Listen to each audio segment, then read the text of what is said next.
Muy buenas a todos, navegantes, futuros patrones, curiosos del mar y amantes de los cabos bien hechos. Bienvenidos a otro episodio del podcast de la Escuela Náutica Dinghy. Yo soy Olga, encantada, y vengo con energía, café y un par de anécdotas que Guillermo aún no sabe que os voy a contar. Así que chicos, preparaos. A ver, empezamos fuerte aquí con nuestro cafetito, que aquí podéis oír. Pero bueno, soy Guillermo y quiero dejar claro que cualquier historia que cuente Olguita sobre mí es como mínimo un poco exagerada. Pero bueno, si sirve para que aprendáis y os riáis un ratito con nosotros, yo me sacrifico. Hoy vamos a hablar de un tema fundamental, los elementos de amarre y fondeo, que es básicamente lo que separa a un patrón competente y un patrón que acaba abrazando un noray con el casco de su barco. Exacto, y como siempre decimos en Dinghy, buena proa a los que estáis en el mar, buena guardia a los que nos cuidáis desde el cielo, la tierra y la mar. Hoy vamos a desgranar el tema 2 del manual PER, pero en versión podcast, más cercano, más divertido y con nuestro toque Dinghy. Y vamos a empezar por lo básico, ¿vale, Olga? Lo que no se mueve, lo que está ahí para ayudarte o para que estampes y no maniobras bien. Hablaremos de noráis y volardos. El noray suele ser una pieza cilíndrica de hierro con un reborde o cabeza para encapillar los cabos. El volardo, que es similar, es un término como más general, a menudo de forma asimétrico, tipo una L invertida o una T para cargas mayores, con esa parte superior ensanchada que parece decir tranquilo, que yo te sujeto la amarra si tú haces tu parte. Y ojo, que aquí viene el primer consejo de patrón veterano. No todos los noráis son iguales. Algunos están tan viejos que si le haces un nudo fuerte se sienten ofendidos, pobrecillos. Y otros están tan sumamente nuevos que brillan más que la cubierta después de pasar la manguera. Pero todos tienen algo en común. Si no haces bien la maniobra, te van a delatar delante de todo el puerto. Luego tenemos los muertos, que no son tan dramáticos como su nombre indica. Son bloques de hormigón que están en el fondo del mar y que sujetan las boyas con una especie de argolla. Tú no ves el muerto, pero confías en él. Es como la fe marinera. Y hablando de confianza, las vitas, ay, las vitas, esas sí que son tus mejores amigas a bordo. Están a proa y a popa, bien ancladas, esperando que les pase una amarra con cariño. Son el punto más fuerte del barco. Si las vitas hablaran, dirían probablemente, por favor, no me compares con una cornamusa. Exactamente, porque la cornamusa es para cosas más ligeras. De hecho, los barcos más grandes suelen llevar vitas y los barcos pequeños suelen llevar, o medianos llevan cornamusas. A veces llevan ambos, ¿eh? Es como el primo pequeño de la vita. ¿Sirve? Claro que sirve, pero no le pidas que aguante un temporal. Y aquí viene el famoso ojo del patrón. No hagas firme una amarra principal en una cornamusa, que luego pasa lo que pasa y el barco se va de excursión sin ti. Y para que todo fluya, tenemos los guiacabos y también las rondanas. Los guiacabos son como los directores del tráfico del barco. Por aquí sí, por ahí no. Cuidado con el roce. Y la roldana es la rueda mágica que evita que la cadena del ancla te destroce la proa. Una maravilla de la ingeniería marinera. Y ahora hemos visto los elementos fijos, tanto en el puerto como en el barco, y vamos ahora con los que sí que se mueven. Los que usamos para no dejar el casco como un colador. Empezamos con las boyas. Las boyas son como los faros pequeñitos del mar, te dicen dónde amarrarte, dónde no pasar, dónde hay peligro y a veces dónde se bañan los turistas despistados. Después también están las defensas, que son básicamente los airbags del barco, inflables, flexibles y absolutamente imprescindibles. Si no pones defensas al atracar, no estás maniobrando, estás jugando a la ruleta rusa con el Hellcoat de tu barco.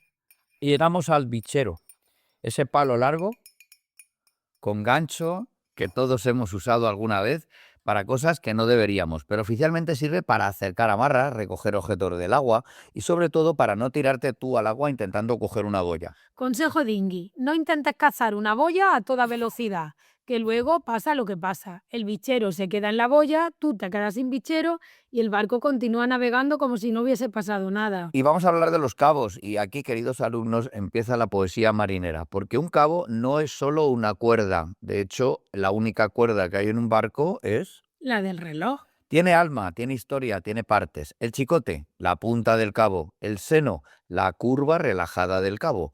El firme es la parte que ya está sujeta. Y la gaza es el lazo precioso que te salva la vida cuando lo haces bien y te la complica cuando lo haces mal. Como decía ese viejo marino, un patrón no ataca cabos, dialoga con su barco. Y ese diálogo se hace con nudos, nudos que deben ser fiables. fáciles de deshacer y sobre todo nudos bien hechos. Digamos que un nudo mal peinado es como un café mal hecho que te amarga el día. Ahora vamos con el rey de los nudos, que es el as de guía, el Messi de los cabos. Sirve para todo, drizas, amarras, rescate, y su magia es que no se aprieta bajo tensión, pero se deshace con facilidad. Eso sí, hay que peinarlo bien. Un as de guía mal hecho es como un examen del PER sin estudiar. Desastre asegurado. Yo siempre digo que el as de guía, que yo diría que se parece más a Ronaldo que a Messi, porque se de todo, es como un buen amigo. Te sujeta cuando lo necesitas, pero no te aprieta cuando te quieres ir. El ballestrinque, por el contrario, que es otro nudo fantástico del mundo náutico, es rápido, práctico y perfecto para colgar las defensas, pero tiene un problema. Si la tensión no es constante, se deshace. Es como ese amigo que solo aparece cuando hay una fiesta. Exacto, no lo uses para una amarra principal, por favor, que luego el barco se va de paseo y tú te quedas mirando al muelle como si fuese culpa del viento. Y ahora os voy a hablar del nudo llano.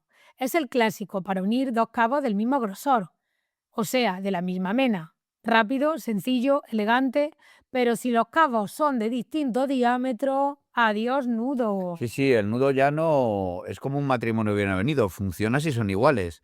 Si no, se complica y se puede soltar. Y la vuelta de rezón, otro o el cuarto gran nudo, ¿no? Este es el nudo para unir un cabo a una argolla, como la del ancla o el rezón. Y su gran ventaja es que se deshace incluso mojado y azocado, es decir, bien apretado. Una maravilla. Pero hay que hacerlo bien, con las vueltas correctas. Si no, en vez de una vuelta de rezón, te queda una vuelta de Desde resignación. luego. En la elección del fondeadero ideal empieza la parte seria. Elegir un buen fondeadero es como elegir dónde aparcar nuestro coche, pero con viento, corriente, olas y un fondo que no ves. Hay que buscar resguardo, evitar pendientes, respetar las zonas protegidas y sobre todo elegir un buen tenedero. Y aquí va la tabla mágica del PER. Arena fina y dura, excelente. Fango compacto, muy seguro. Arena fanganosa, muy fiable. Pero ojo, piedra, arcilla y algas, mal asunto. El ancla no agarra, o peor en piedra, se enroca, y eso es un drama. En la regla de oro para la distancia de nuestra línea de fondeo es muy clara. En buen tiempo o en condiciones, digamos, normales, de 3 a 5 veces la profundidad. Si el tiempo vemos que se complica, podemos aumentar incluso a 6 veces o más. Y si filamos poca cadena, garreo asegurado. Y si garreas, pues ya sabes, corres más que un del sur con viento de popa. Primero, comprobaciones, cadena sin nudo, molinete funcionando, cabo firme al barco. Luego, aproximación con la proa al viento. Después, filar cadena hasta que el ancla toque fondo. Cuando la cadena esté vertical, estás a pique. Y una vez que hemos dejado ya la cadena bien colocado, si hay mucho viento, realmente no necesitaríamos hacer nada, porque el propio efecto del viento va a estirar la cadena. Si vemos que hay poco viento, lo que podemos hacer es dar atrás suavemente, ¿vale? Sigues filando, haces firme y compruebas que no garreas, tomando referencias en tierra. Y si las referencias ves que se mueven, mala señal. La maniobra de fondeo a una boya es un poco diferente. Nos aproximamos lentamente, también proa al viento, con nuestro bichero listo. Enganchamos con el bichero, cogemos la gaza, la encapillamos, es decir, la hacemos pasar por el aro de la boya y la volvemos al barco para hacerla firme. Y listo, ya estamos amarrados a una boya. Y por favor, no te tires al agua para coger la boya, que eso ya lo hemos visto varias veces. A la orden, capitán.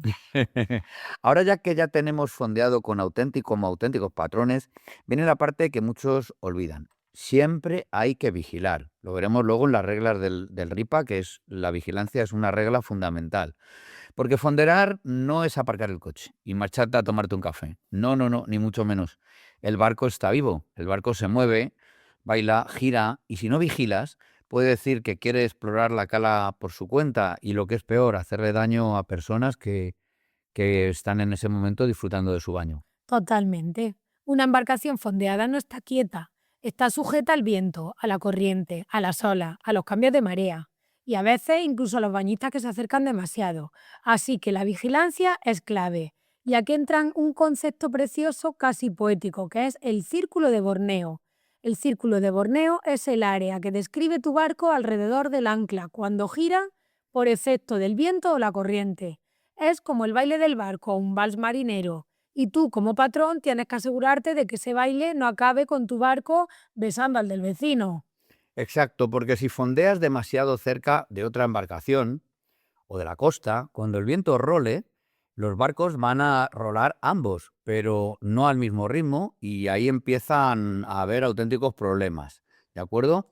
El mar es muy grande y yo recomiendo que inicialmente hagáis vuestros fondeos cerca, lejos de otros barcos, alejados de la costa. Ya iréis aprendiendo a acercaros un poco más. Uno de los mayores enemigos del patrón, aparte del borneo que acabamos de ver, es un concepto distinto, que es el del garreo. El garreo es cuando nuestro ancla no agarra bien, por eso garrea, y el barco comienza a desplazarse sin control, arrastrando el ancla por el fondo. Suele tener que ver con el tenedero, seguro, y con la cadena que hemos filado, que probablemente haya sido inferior a la de, como habéis recordar, de 3 a 5 veces, ¿de acuerdo? Y ojo que el garreo no avisa. De repente miras a la playa y dices, uy, qué raro, antes no estaba yo tan cerca. O mira al barco de al lado y piensa, oye, ¿este barco se está moviendo o soy yo? Y sí, eres tú. Y vuelvo a repetir, el garreo siempre se debe a 3 cosas, seguro, o mal tenedero, o poca cadena, o también se puede producir por un cambio brusco del tiempo. Y un consejo dinghy que aparece en el manual. Cuando el viento rola, siempre fondea lejos de la costa y de las rocas, porque si garreas hacia mar abierto te lleva un susto, pero si garreas hacia las rocas lo que te llevas es un disgusto. Para detectar el garreo, lo suyo, como hemos dicho, es tomar referencias en tierra, enfilaciones, marcaciones, puntos juegos, puntos fijos, y si vemos que se mueven, mala señal.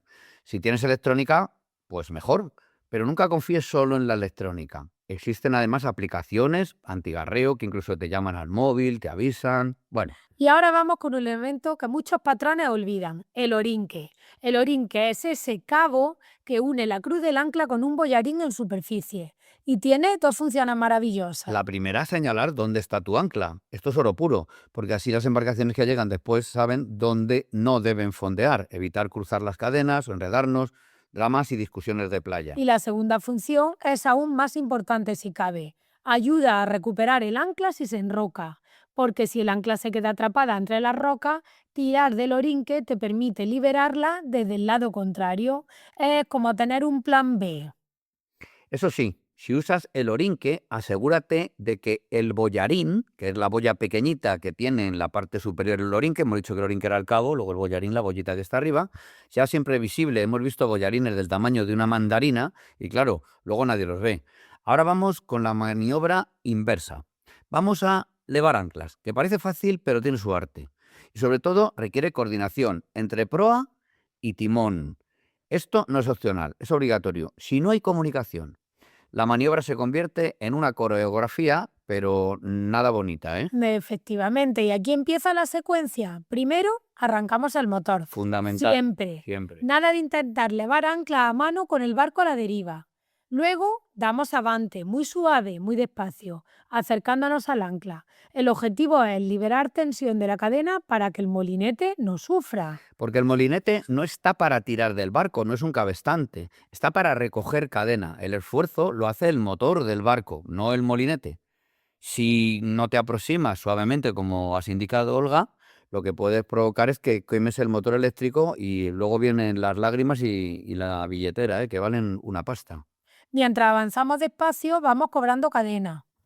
Y aquí la persona en proa tiene que comunicar al timonel hacia dónde llama la cadena, es decir, hacia dónde tira.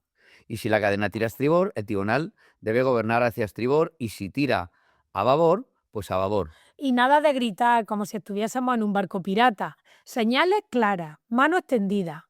Calma, que la maniobra es delicada. Y si te pones nervioso, eso el barco lo nota. Cuando la cadena está completamente vertical, decimos que estamos a pique. Significa que estamos justo encima del ancla. Y aquí hay que avisar al timonel, porque si no, el barco sigue avanzando y te llevas el ancla arrastrando. Y eso no lo quiere nadie, ni tú, ni el ancla, ni el fondeo marino. Cuando el ancla se despega del fondo, decimos que zarpa. Es un momento precioso, poético. Es como si el barco dijera, bueno, ya he descansado, vámonos. Y una vez zarpada, seguimos cobrando hasta que el ancla queda bien encajada en el escobén. Nada de dejarla colgando, que luego golpea el casco y menudo susto te lleva y sobre todo te daña el barco. La primera precaución que tenemos que tener en cuenta, no sobrecargar el molinete. El motor del barco hace el esfuerzo, no el molinete. Y la segunda consideración, no virar en un solo movimiento. Haz pausas. Virar, recordar, Vale. virar es recoger cadena, ¿eh? No es el concepto de girar. Es decir, no virar en un solo movimiento es ir subiendo la cadena, haciendo pautas, dejamos descansar al molinete, que respire, que no es un atleta olímpico y tiene mucha potencia y se calienta muchísimo, ¿eh? Y si el ancla está enrocada, no fuerces. Prueba distintos ángulos. Y si tienes orinque, úsalo, que para eso está. Y con esto, queridos navegantes, hemos completado el tema 2, amarre y fondeo. Un tema que parece sencillo hasta que lo haces en la vida real, porque ahí es donde se nota la diferencia entre un patrón que sabe la teoría y un patrón que sabe navegar. Efectivamente, este manual os da las bases, pero la verdadera maestría se consigue en el mar, sintiendo el viento, escuchando el barco, observando la corriente y sobre todo practicando. Nosotros, en nuestra escuela Dinghy, creemos en una enseñanza náutica cercana, práctica y humana. Queremos que disfrutéis del mar con seguridad, confianza y libertad. Que cada fondeo sea una experiencia, lo veréis en las prácticas. Hacedlo bien. Que cada maniobra sea una oportunidad para que vosotros aprendáis y nosotros mejoremos. Así que salid al mar, practicad, equivocaos, reíd y volved a intentarlo, porque eso es navegar.